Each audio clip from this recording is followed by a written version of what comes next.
Տիկին Գյուրեղյան, բարև ձեզ, շնորհակալ ենք, որ եկաք տաղավար, գիտենք շտապում եք, որովհետև ազգային ժողովում նիստը շարունակվում է եւ բավականին թեժ է այնտեղ, բայց մի քանի թեմաներ կա, որոնց հետ կապված կլսենք ձեր տեսակետը եւ այսպես Նիկոլ Փաշինյանը երեկ այսօր նորից ազգային ժողովում հունից դուրս էր գալիս, խոսում, որ Սամվել Կարապետյանը ըստ ունեզրկելու են,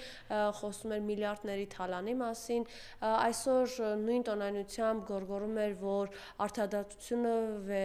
վերականգնվելու է, Քոչարյանականներ, Սերժ Սարգսյանականներ, հերիք եղավ, այս ամենը ինչի դրսևորում է եւ այս իրականությանը զուգահեռ հենց հիմա հակակոռուպցիոն դատարան բերման են ենթարկել 14 անձի կանանց համակիրների Սամվել Կարապետյանի ուժի, մենք տեսնում ենք, որ իրականում ասում են, այս պայմանավորված է վախերով, գիտակցումով, թե ինքը ինչ է արել եւ իրապես ինչպես է ընդդիմադիր դաշտը կոնսոլիդացվում իր դեմ եւ նաեւ վերջերս է պարոն Սաղաթելյանն էր նաեւ կոչ արել, որ գոնե ընդդիմադիրները միասնական հանրահավաքներ անեն, որպեսզի Նիկոլ Փաշինյանը տեսնի, որ իր բոլոր ապօրինությունները ունեն իրենց հակազդեցությունը, համեցեք։ Բարև ձեզ, սիրելի հայրենակիցներ, իսկապես երեկ ու այսօր Փաշինյանի ելույթները ամենավառ ապացույցն են իրենց վախերի ցուցադրման։ Իրենք շատ մեծ վախեր ունեն այն պատժի առաջ, որը պիտի կանգնեն, այն պատժից, որի առաջ պիտի կանգնեն, քանի որ իրենց խոստումները չեն կատարել թուրք-ադրբեջանական տանդեմին տված եւ բնականաբար իրենք չվերընտրվելու պարագայում այդ պատժից խուսափել չեն կարող։ Նրանց այնքան հայ ժողովրդի, Հայաստան երկրի, Հայաստանի քաղաքացիների պատիժը չի վախեցնում ու հետաքրում, ինչքան թուրք-ադրբեջանական տանդեմի։ Ուրեմն դուք պատկերացրեք, թե նա ինչի դիմաց ինչ է խոստացել եւ ինչու է այսպես վախենում։ Այո, նա իր վախերի ցուցադրումը միշտ չի, որ նոր չի, որ սկսել է իրականացնել, նա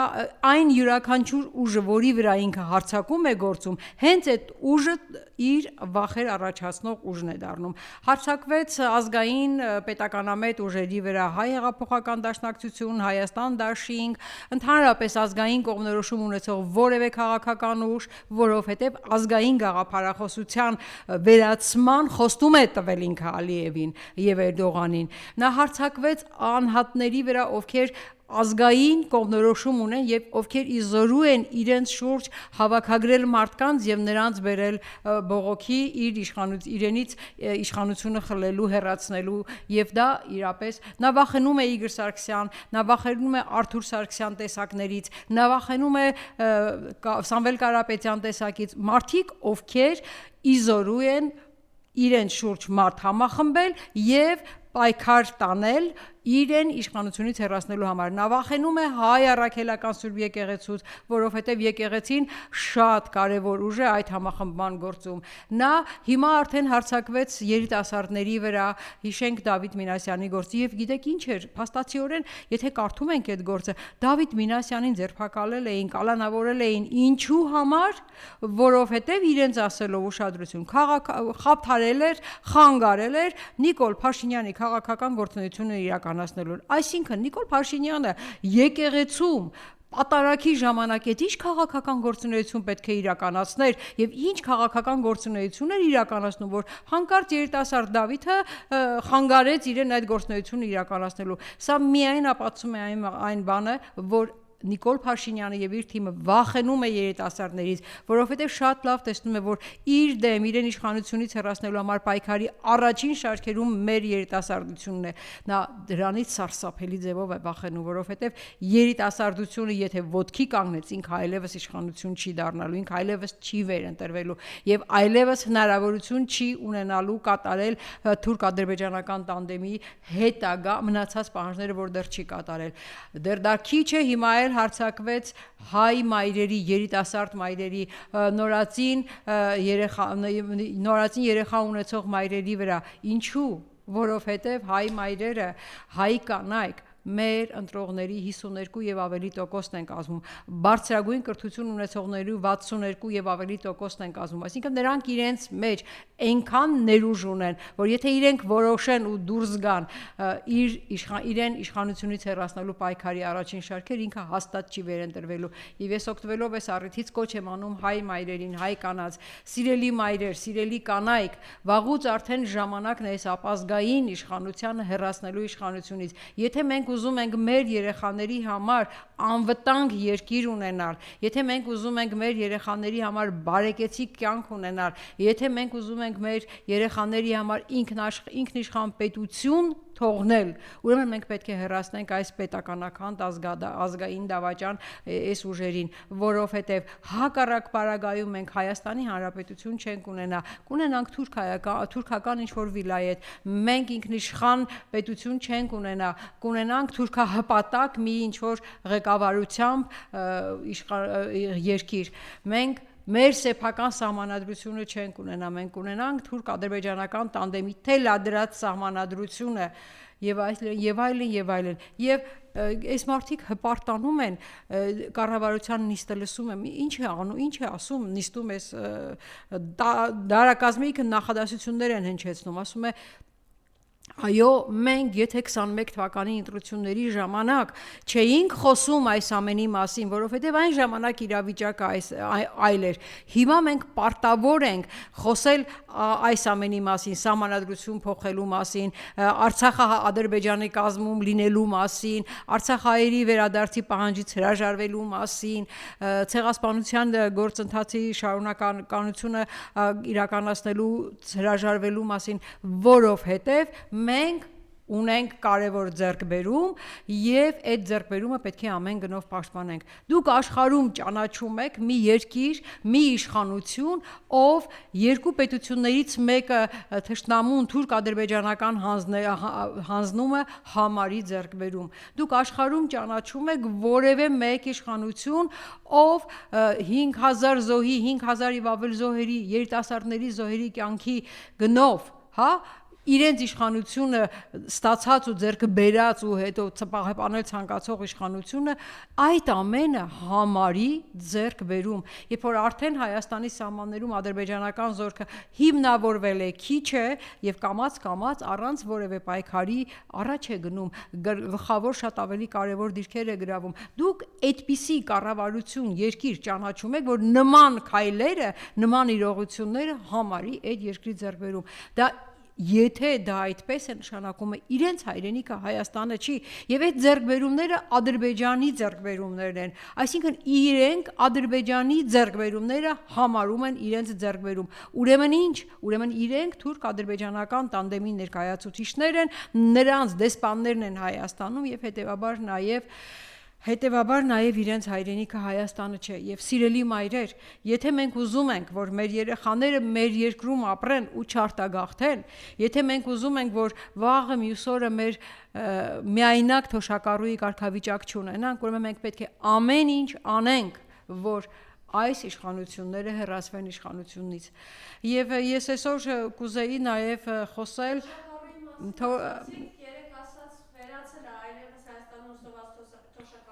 Մենք են հարցումներ ենք անում, բացում են թոշակառուները այդ ստացած թոշակի վրա փող են ավելացնում, կոմունալները վճարեն ու սոված են մնում։ Շատ կարևոր հարցի մասին եք բարձրացնում, տեսեք իրենք ինչ են խոսում։ Անընդհատ խոսում են, այո, մենք մեր խոստումները թոշակառուների թոշակը բարձրացնելու ուղղությամբ արդեն կատարել ենք։ Եվ ինչ են խոստացել եւ ինչի ենք հասել այսօր։ Հիշեք հունվարին, փետրվարին նա հայտարարում էր, որ թոշակառուների թոշակը 10000-ով ինչի ավելացնենք, միևնույն է նրանք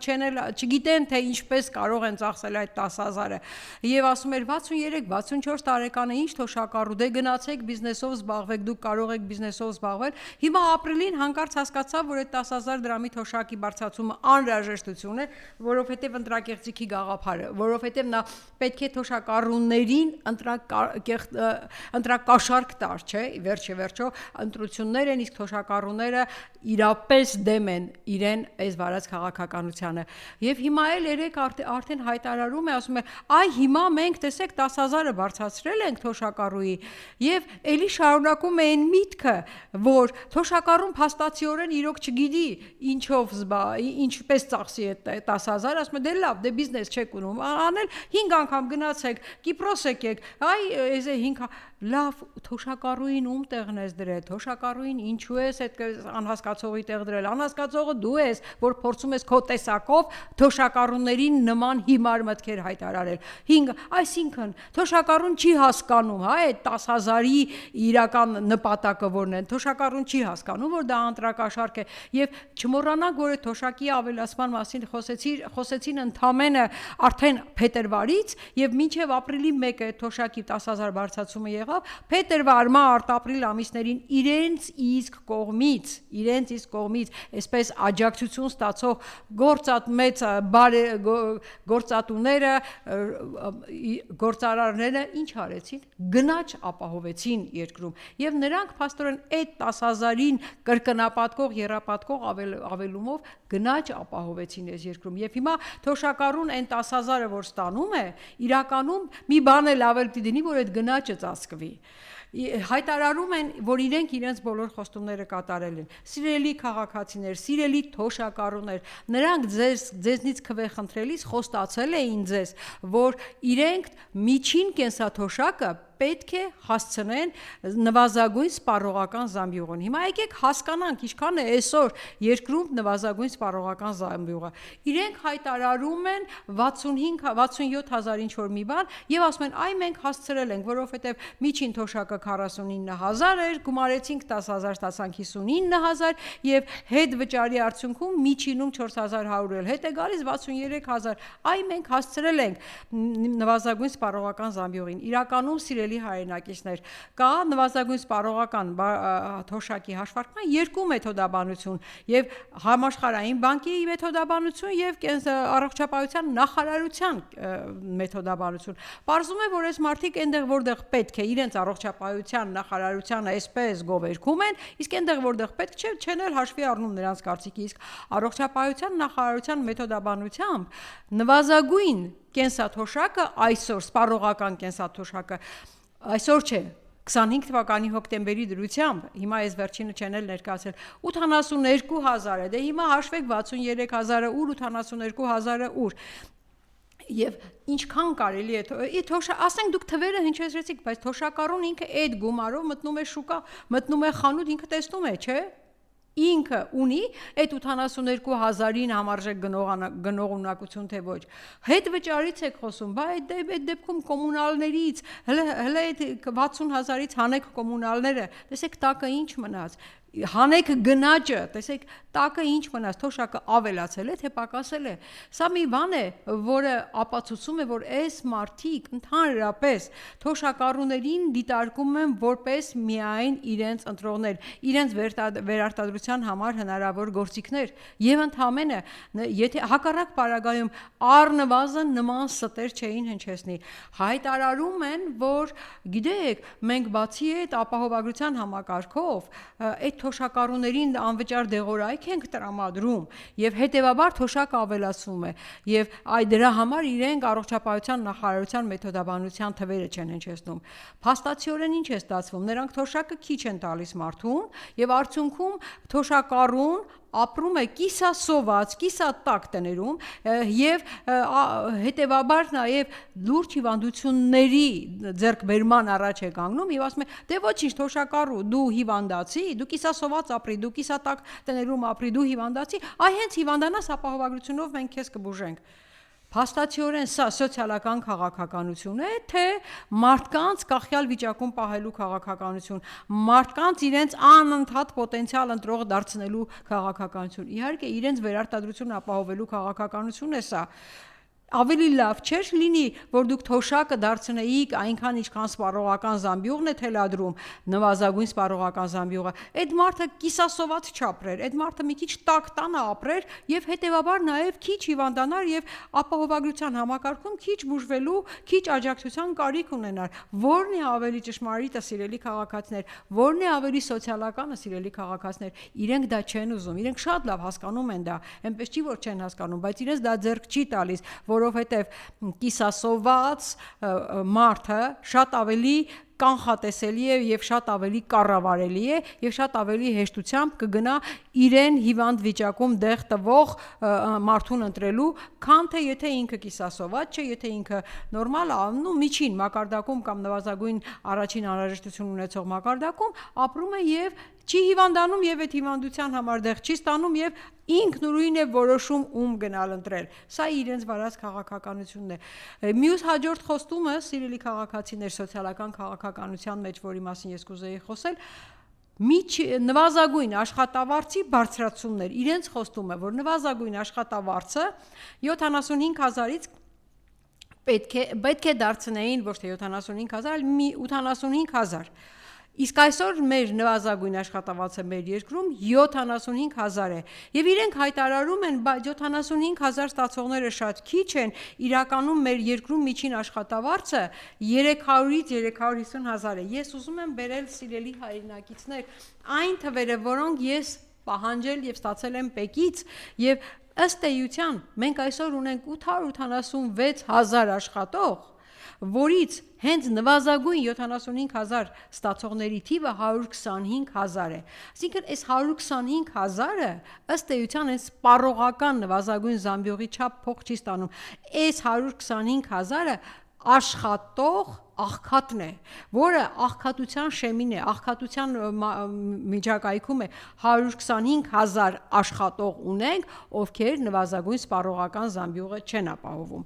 75,000-ից 120,000 ունենք 146,000 մարդ։ Իսկ ինչու եմ ես 120,000-ը դրել, որովհետև նայեք, իրենք անընդհատ խոսում են Եվրոպա են գնում, Եվրոպայի գնալու գործընթաց են սկսել, եւ այդ պարագայում մոռանում են, որ սոցիալական եվրոպական խարտիայի պահանջն է, որ նվազագույն աշխատավարձը հավասար լինի միջին աշխատավարձի առնվազն 40%-ին, հակառակ պարագայում մենք ունենում ենք աշխատող աղքատներ։ Հիմա 300,000-ի 40%-ը, եթե նույնիսկ 300 ենք հաշվում միջինում, իրենք ավելի բարձր թիվ են ասում, 300,000-ի 40%-ը 120,000 է։ Այսինքն մինչև 120,000 ստացող աշխատողների թիվը 125 պլյուս 146 է, 280,000 մարդ, 280,000 աշխատող աղքատ ունենք եւ սրանք իրենք իրենց գլուխը գովալովման են գալիս, ասում են, գիտեք, մենք բարելավել ենք, բարեկեցիկ կյանք ենք ապահովել մեր թոշակառուների համար, մեր աշխատողների համար։ Սա է իրենց աշխատանքի, իրենց սոցիալական քաղաքականության պատկերը։ Եվ սրանով անընդհատ գովել ու ասել, որ իրենք կյանքի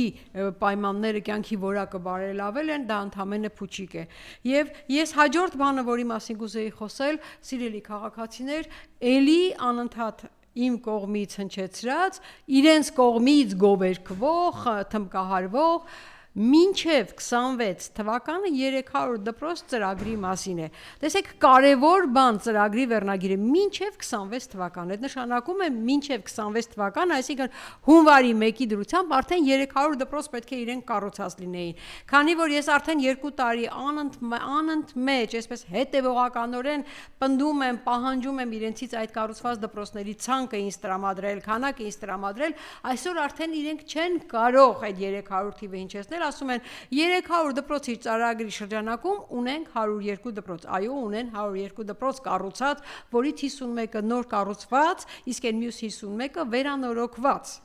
Փաստացիորեն իրենք այլևս չեն կարող հերքել, որ 300 դպրոց չեն սարքել, բայց մոռանում են, որ ծրագրի կանոնը մինչև 26 թվականն է։ Ասում են, դե կանենք, էլի մնացած 200-ը դեռևս մինչև սեպտեմբեր խոստանում ենք կանենք։ Կարելի է մտածել, որ իրենք մինչև սեպտեմբեր ընտրվելու են, նորից իշխանություն են լինելու։ Նախ այդ գործը չեն արել, բայց սիրելի հայրենակիցներ, շատ ավելի կարևոր մի բանի մասին եմ ուզում խոսել, այդ 300 դպրոցից իրենց խոստացած 300-ից 51 կառուցվածքների մասին։ Հիմա իմ ձեռքի տակ է, ուրեմն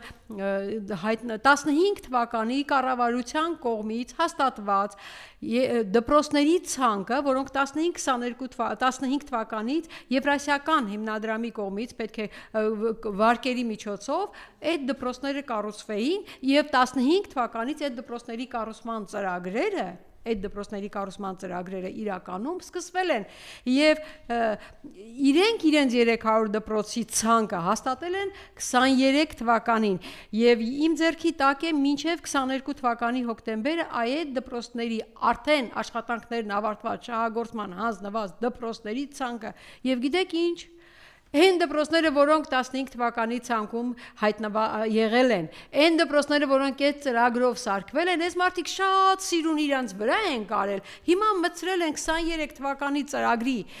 ցանկի մեջ եւ այն 102 դպրոցից այն դպրոցները, որոնց ցանկը ես պահանջել եմ իրենցից, այդ ցանկի մեջ իրենք ներկայացրել են։ Ուզում եք օրինակներ, ասենք Զոլաքարի թիվ 2 դպրոցը, Զոլաքարի թիվ 2 դպրոցը իրենք ինձ ներկայացրել են որպես 23 թվականին ներառված 300 դպրոց ծրագրի ավարտուն աշխատանք։ Զոլաքարի դպրոցը 15 թվականի է ծրագրում նախ ներկայացված է եղել, ներառված է եղել քիչ է, դպրոցի կառուցման աշխատանքներն ավարտվել են 18 թվականին, երբ իրենք դեռևս իշխանություն չէին։ Եվ իրենք ընդամենը բարեկարգել են այդ դպրոցի տարածքը եւ հանկարծ պարզվում է, որ 300 դպրոցի իրանց սարքած 51 դպրոցի մեջ կան Զոլաքարի դպրոցը ներառված է։ Ոչ միայն Զոլաքարի դպրոցի մասին է խոսքը։ Ես ուղղակի ժամանակը այդքան շատ չչարաշահելու համար ներկայացնեմ բազմաթիվ նման դպրոցների ցանկ ուղղակի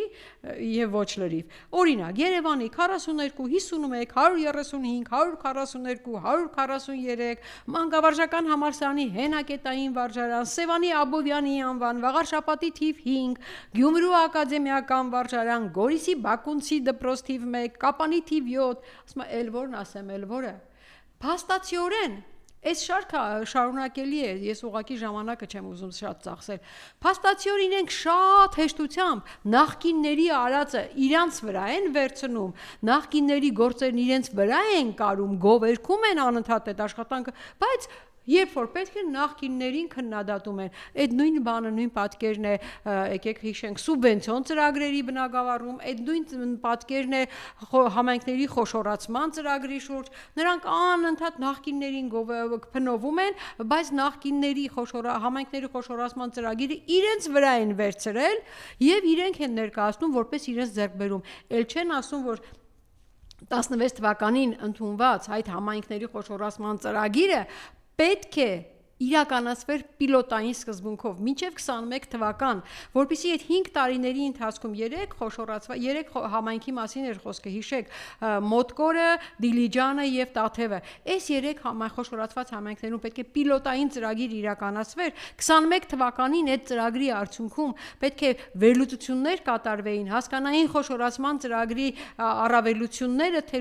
թերությունները վերացնելու ուղղությամբ աշխատեին եւ նոր համատարած տանային խոշորացման ծրագիրը, սա էր նախկինների նախատեսածը, իրենք եկան անմիջապես այդ ծրագիրը իրենցով արեցին եւ առանց պիլոտային գաղափարի սկսեցին տարածել, ինչու, որովհետեւ իրենց պետք էր համայնքի ղեկավարների փոփոխություն եւ իրենց սրտի ուզած համայնքի ղեկավարներ ունենալ։ Յուրաքանչյուր համայնքին 1, 2, 3 փոքր գյուղ կպցրեցին, անունը դրեցին խոշորացում եւ այնտեղ նոր կառուցվածքային միավոր հայտարարելով ընտրություններ հայտարարեցին, որպեսզի իրենց քիմքին հաճելի ղեկավարներ ընտրեն։ Նույնը նաև սուբվենցիոն ծրագիրը, այսօր նստում վեր են կենում, գովերքում են իրենց սուբվենցիոն ծրագրերը, իրենց իրականացած։ Եկեք մի հատ հիշենք, էլի սիրելի հայրենակիցներ, այդ սուբվենցիոն ծրագրերի գաղափարը, այդ սուբվենցիոն ծրագրերը երբ են կառավարության կողմից հաստատվել։ 16 թվականին, երբ նախարար էր Լոքյան Դավիթը, այդ համայնքների խոշորացման ծրագիրը պիլոտային դարձավ, երբ նախարար էր Լոքյան Դավիթը, այդ սուբվենցիոն ծրագրերը, երբ վարչապետ էր Կարեն Կարապետյանը այդ սուբվենցիոն ծրագրերի մասին էին խոսում, հիշեք, Կարեն Կարապետյանը նախարարության այդ նախարարների թիմով մտնում էր բոլոր մարզեր, խնդրում էր, որպեսզի ներկայացնեն տարբեր ծրագրեր, որոնք սուբվենցիայի միջոցով կարող էին այդ համայնքներում իրականացվել։ Սա էր իրականություն։ Հիմա եկել են այսօր, իրենցով են արել այս ամեն ինչը եւ բնականաբար քննադատելով մոռանում են ու չեն ուզում ուղղակի հիշել, որ սրանք նախկինների ծրագրերն են։ Եվ ամենակարևորը այսօր ամբողջ օրը կառավարության 25 թվականի կատարողականում, այսպես մեկը մյուսին հերթը չտալով առողջության ապահովության համակարգ են գովերքում։ Էլի եմ կրկնում, սիրելի հայրենակիցներ, որևէ կառավարություն ավելի լավ բան, քան առողջության ապահովության համակարգ չի կարող առաջարկել իր ժողովրդին, որտեղ դա շատ կարևոր համակարգ է եւ շատ լավ է, որ նման համակարգ է ներդրվում, բայց նման համակարգը ներդրելուց առաջ պետք է լուրջ հետազոտություններ իրականացվեին, լուրջ վերլուծություններ իրականացվեին։ Հիմա Չմոռանանք, որ իրենք 25 թվականի կատարողական են ներկայացնում, բայց իրենց ներկայացած ամբողջ զեկույցը 26 թվականին կատարած գործողությունների մասին է։ Այսինքն 25 թվականին իրենք բան չունեին արած, չունեն, որովհետև իրենց խոստումներն ու իրականությունը խիստ հեռու է։ Իսկ ինչ է կատարվել ապահովագրության համակարգում, երբ մենք անհանգստություն, մտահոգություններ ենք հայտնում այս համակարգի իրագործման երկարաժամկետության մասին, ասում են դուք սխալ տեղեկություններ եք հայտնում։ Դե սիրելի ժողովուրդ, ես չեմ ու դուք եք, լսեք, մարտի 12-ին կառավարության որոշումով 2.9 միլիարդ պահուստային ֆոնդից եւ առողջապահության համակարգի ուրիշ ծրագրերից վերաբաշխվել է ապահովագրության համակարգին, ինչու, որովհետև արդեն առաջին եռամսյակում իրենք ֆինանսական դեֆիցիտի առաջ են կանգնել, արդեն առաջին եռամսյակում, եւ նրանք ստիպված էին 2.9 միլիարդ խնդրել կառավարությունից վերաբաշխել, եւ ասեմ, որ ֆինանսների նախարարը դեմ է եղել այդ վերաբաշխմանը, եւ նրանք ստիպված 2.5 միլիարդը բերել են պահուստային ֆոնդից, առաջին եռամսյակն է, բայց արդեն պահուստային ֆոնդից մեծ գումար են բերել, իսկ 2.5-ը պահուստային ֆոնդից, 300 միլիոնը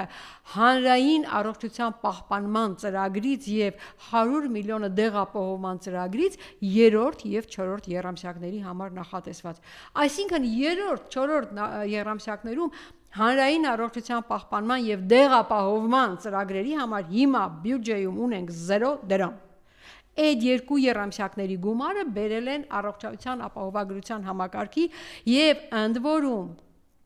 այդ գումարը, որ վերաբաշխել են ծածկելու է մինչև փետրվար 28-ը ծախսերի 86%-ը։ Եվ հիմա ասում են դուք ինչու եք սուտ տեղեկություններ տարածում, որ այս համակարգը երկրորդ կիսամյակում հնարավոր է որ չշահագործի։ Լավ, մենք սխալ ենք։ Առաջին եռամսյակում դուք արդեն այս պարտքը ունեք, քանի որ գումարը եռամսյակ է։ Հաջորդ եռամսյակում ավելի մեծ դեֆիցիտ է լինելու, ինչու, որովհետև պարզ է, չէ, սիրելի հայրենակիցներ, առաջի եռամսյակում այդ խառնաշփոթը նոր էր եւ դիմումները եւ դիմումների համապատասխան բուժծառայություններից օգտվողների քանակը շատ ավելի քիչ էր, քան նախատեսվածը։ Եվ հիմա արդեն կամաց-կամաց այդ տեխնիկական խնդիրները լուծվելուց հետո դիմողների պահանջարկը շատ ավելի մեծ է լինելու եւ հետեւաբար այդ նախատեսված թվի ու իրական կանխատեսումների ու իրենց կանխատեսումների տարբերությունը շատ ավելի մեծ է լինելու։ Հիմա էլ ենթադրենք ուրիշ ծրագրերից գումարել, հոպահոստային ֆոնդից նորից չեն բերելու, ուրիշ ծրագրերից 3-րդ, 4-րդ եռամսյակում գումար վերաբաշխեցին։ Այդ չստացվեց, որ մինչև հունիսի 7-ը, բայց չստացվեց, որ մինչև ընտրությունը իրենց առջև դրած խնդիրը վերընտրվելն է, ինձնից հետո ջրհեղեղ, ընտրությունից հետո ինչ կլինի։ Հիմա ես սխալ եմ, թե սխալ չեմ։ Եվ մյուս ամենակարևոր հարցը բժիշկների վարձատրության հարցը ապահովագրական համակարգի շրջանակում։ Այսօր բոլորս արդեն ծանոթ շրջապատում որևէ տեղ լսում ենք բժիշկների այն լուրջ բողոք չի, արդեն բարձրաձայն բողոք է իրենց աշխատավարձի ցածր լինելու մասին։ Գիտեք ինչ են հայտարարում, փոխնախարարը ասում է մենք կան ոլորտներ, որ բժիշկների աշխատավարձը բարձրացել է։ Ես հարցնում եմ տիկին փոխնախարար, տիկին Նանուշյան, այդ մի հատ ոլորտ նշեք էլի, այսինքն եթե մինչև հիմա բժիշկը իրականացնում էր 10 ծառայություն, 10 հիվանդի էր սպասարկում, դրա համար ստանում էր 100,000, հիմա այս ապահովագրական համակարգի ծանրաբեռնվածության ավելացման արդյունքում սպասարկում է 20-25 հիվանդ եւ իր աշխատավարձը 100-ից դարձել է 120,000, մենք սա համարում ենք աշխատավարձի բարձրացում։ Աշխատավարձը գնահատվում է մեկ միավորի վրա դիմաց ստացված վարձատրությունից, մեկ միավոր կատարած աշխատանքի դիմաց բժշկի բուժաշխատողի վարձատրությունը էապես նվազել է եւ սրա արդյունքում մենք ունենալու ենք արտահոսք առողջապահական համակարգից բուժաշխատողների, մենք սրա արդյունքում ունենալու ենք, եթե Աստված միացե նաև արտագաղթ եւ սրա արդյունքում մենք ունենալու ենք առողջապահական համակարգի կազմաքանդում Սա իրենց չի հետաքրքրում, իրենց հետաքրքրում մինչև հունիսի 7-ը ինչ որ մի կերպ հիվանդներին հատկացնել այդ օգնությունը եւ նրանցով ապահովել իրենց ընտրություններ, իրենց վերընտրությունը։ Էլ չեմ ասում դեղ ապահովման ծրագրի մասին։ Գլուխները գովում են անընդհատ, այսքան մենք դեղ ապահովում ենք արել։ Սիրելի հայրենակիցներ, այս ապահովագրական համակարգով իրենք նախատեսել էին 5.1 միլիարդ դեղ ապահովման համար։ Առաջին եռամսյակում իրենց իսկ հայտարարությունն է, իրենց իսկ զեկուցում գրված թվերը 5.1-ից 2.7-ը արդեն ծախսել են։ Այսինքն 5.1-ից 2.7-ը դա կեսից ավելին է, հասկանում եք, առաջին եռամսյակում դեղ ապահովման համար նախատեսված գումարներից, իրենց կանխատեսված գումարներից կեսից ավելին արդեն ծախսել են։ Բա երկրորդ եռամսյակում մի կերպ փակեցին, բա երրորդ, չորրորդ եռամսյակին ինչ են անելու։ Բա չեղավ, որ մենք լուրջ մտահոգություն ունենք, որ երրորդ, չորրորդ եռամսյակներում մենք այս ապահովագրական համակարգի իրականացման լուրջ խնդիրներ ենք ունենալու։ Բա չեղավ, որ իրենց համար Իզնից հետո ջրհեղեղ սկզբունքն է, բա չեղավ, որ իրենց համար առաջնայինը վերընտրությունն է։ Սիրելի հայրենակիցներ, մենք շատ բողոքներ ունենք երկրորդ, առաջին կարգի հաշմանդամներից, ասենք Պարկինսոնի հիվանդություն տառապողներից, նրանք մինչև հիմա դեղերը ստանում էին անվճար, բոլոր իրենց նախատեսված դեղերը։ Հիմա իրանք ստանում են այդ նույն դեղերը համավճարով։ 1/3-ը պետությունն է փոխանցում, 2/3-ը համավճար։ Սա եղավ իրենց համար մեծ աջակցություն, թե ընդհակառակը։ Թոշակը 10,000-ով բարձրացրեցին, որ իրենց հատկացվող դեղերի գինը համավճարով 15-20 հազարով իրենք գնան վճարելու։ Սա է իրենց աջակցությունը, ոչ։ Պարզապես իրենք խոստացել են մի բան, գլուխները գովալու մի կետ եւ ելի եմ կրկնում։ Իրենք փոխանակ ներկայացնեն թե 25 թվականին ինչ են արել, ներկայացնում են թե 26 թվականի այսքանի ամսում ինչ են արել եւ ընդ որում իրենց արածի ներկայացվածությունը ապացուցում է, որ իրենք մինչև 25 թվականը կամ չեն աշխատել, կամ վատ են աշխատել։ Մի ուրիշ տվյալ էլ ասեմ, որը շատ էլի իսկապես ինձ լուրջ մտահոգեց։ Երեխա մենք ունենք ապահովագրական համակարգում, երկրում ունենք 640,000-ի կարգի երեխա մինչև 18 տարեկան, ովքեր ապահովագրական համակարգում պետք է ստանան անվճար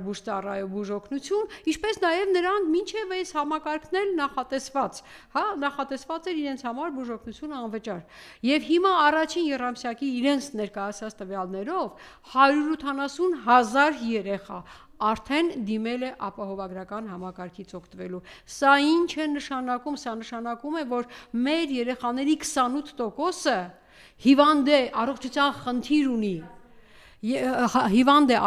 խնդիր ունի եւ հետեւաբար նաեւ 28% երեխաների առողջության խնդիր, այսինքն դուք նախորդ տարիներին ձեր անհրաժեշտ աշխատանքը չեք արել, դուք այնքան չեք աշխատել, որ կանխարգել էիք այդ երեխաների հիվանդությունը, հասկանում եք ինչի մասին է, սա լուրջ ազգային անվտանգության խնդիր է։ Սիրելի հայրենակիցներ, ես ուզում եմ ըստ էության խոսեցի տարբեր փաստերի մասին, որոնք այսպես ասած հերթով իրենց փչած փուչիկն են տրաքացնում, թվեր, որոնք ուղղակի ես մեջբերել եմ իրենց զեկույցի թվերից, ես ոչ մի ուրիշ թիվ իրենց ներկայացրածից բացի չեմ ասել։ Ես այս թվերը հնչեցրել եմ այն զեկույցից, որոնք իրանք հիմա ազգային ժողովում ներկայացնում են։ Սրանք չեն ուզում հասկանալ, որ մարդիկ թվերի լեզուն հասկանում են։ Թիվը հնչեցրեցին եւ այսօր էլ ինձ արդեն հուշեցին, որ ինչ է արել, ասել է, այ մենք նորից պետք է սկսենք գործողությունները նախկինների թալանածը հետ բերելու եւ այլն եւ այլն։ Մոռանում որ ինքը ընդամենը 2 նիստ առաջ, հայտարարեց, հիշում եք պարգևավճարների հարցը, երբ որ կառավարությունը 3 միլիարդ պարգևավճար էր ստացել եւ ասեց լավ են կարել, մենք պարգևավճար ենք տվել կառավարության անդամներին, այդ դահլիճի այդ կտորում նստած անդամները ընդամենը իրենք 3 միլիարդ պարգևավճար են ստացել, հայտարարում են լավ են կարել, այդ 3 միլիարդը տվել ենք, դա մեր հետ բերացի 0.0001%-ն է։ Եվ ես հարց եմ ուղղել ֆինանսների նախարարին, հարցնելով, պարոն նախարար, ձեր ղեկավարը հայտարարեց, որ դուք հետ եք բերել 3 միլիարդի, այսինքն թիվ, որը 3 միլիարդը նրա 0.001%-ն է։ Դա կազմում է 7500 տրիլիոն։ Այսինքն իրենք այդքան հետ են բերել։ Խնդրում եմ, պարոն նախարար, ցույց տվեք բյուջեում այդ հետ բերած տողերը, որտեղ է երևում 7500 տրիլիոնը, ինչի վրա եք ծախսել։ Բա որ դու թվերից բան չես հասկանում, ինչի ես հենց այնպես խոսում, ինչի ես այսօր այդ նախորոք այսպես հանրության մեջ թվերը որ հնչեցնում ես եւ վաղը միսօր այդ թվերը պատասխան են ուզելու եւ նախարարը ստիպված ինձ պատասխանել է Տիկին Գյուրեղյան, ձեր հարցադրումը լուրջ աշխատանքներ է ենթադրում, խնդրում եմ ինձ ժամանակ տվեք այդ աշխատանքներն իրականացնենք։ Ոնց ասի որ ղեկավարս հիմար դուրս է տվել, ես ոնց է դուրս տված թվերի տակից դուրս գամ հիմա։ Սա է իրավիճակը, սիրելի հայրենակիցներ։ Մենք ունենք իրավիճակ, երբ այս իշխանությանը հետաքրում է միայն իրենց վերարտադրությունը։ Մենք ունենք իրավիճակ, երբ այս իշխանությանը հետաքրում է միայն թուրք ադրբեջանական տանդեմի պահանջները կատարելը։ Իսկ որոնք են այդ պահանջները՝ սահմանադրության փոփոխություն, 300,000 թուրք ադրբեջանցիների Հայաստան բնակեցում, դրանով նաև մի քանի տարիների ընթացքում երկրի տեր դառնալ, սահմաններից ադրբեջանական զորքի հեռացման պահանջից հրաժարում, ցեղասպանության ճանաչման գործընթացից հրաժարում, արցախահայերի հետ վերադարձի իրավունքի մասին խոսելից հրաժարում եւ այլն, ասել է թե մենք ունենք թուրք-ադրբեջանական տանդեմի պահանջ Հայաստան երկիրը դարձնել թուրքական վիլայետ։ Իրենք սա խոստացել են եւ իրենք հիմա խնդրում են հանրությունից սահմանադրական մեծամասնությանը հավասար քվե, որպեսզի այս ամեն ինչը անեն։ Եվ ես համոզված եմ, սիրելի հայրենակիցներ, որ մենք այդ թույլ չենք տալու։ Եվ ես համոզված եմ, սիրելի հայրենակիցներ, որ մենք անպայման գնալու ենք ընտրության, հիշենք, որ մեր չգնալը իրենց օգուտ է։ Հիշենք, որ նրանց հույսը չմասնակցությունն է, քիչ տոկոս մասնակցությունն է։ Իրենց ստանդարտ ձայներն ունեն X քանակությամբ 200,000, 300,000 ձայն ունեն, այդքան նիկոլիզմով տառապողներ հաստատ Հայաստանում կան։ Բայց եթե մասնակցի 1 միլիոն, այդ ձայները կլինի 20-30%, իսկ եթե մասնակցի 500,000, այդ ձայները կլինի 50%-ից ավել։ Ուրեմն մենք պետք է ամեն ինչ անենք, որ մենք մեծ մասնակցություն ապահովենք, նվազեցնենք իրենց մանդատների քանակը, տոկոսը եւ հետեւաբար իրենց թույլ չտանք որևէ կերպ իշխանություն ձևավորելու կամ ձևավորված իշխանության մեջ որևէ մաս ունենալու հնարավորություն ունենան։ Իսկ դա մենք, սիրելի հայրենակիցներ, միասին հաստատ անելու ենք։ Իսկ դա մենք անելու ենք ձեր հետ միասին ազգային պետականամետ ուժերին ընտրելով, մեր ձայնը ազգային պետականամետ ուժին տալով եւ հատկապես այնպիսի ուժին, ով այս մարտահրավերներից երկիրը հանելու ծրագիր է ներկայացնում իրատեսական եւ ներկայանում է ձեզ այդ իրատեսական ծրագիրը իրականացնելու կարողականությամբ օժտված թիմով։ Եվ ես նորից եմ գրկում, մենք համոզված ենք, որ դա անելու ենք մեր մասնակցությամբ ազգային պետականամետ ուժի ընտրությամբ։ Միասին դա անելու ենք։ Շնորհակալություն։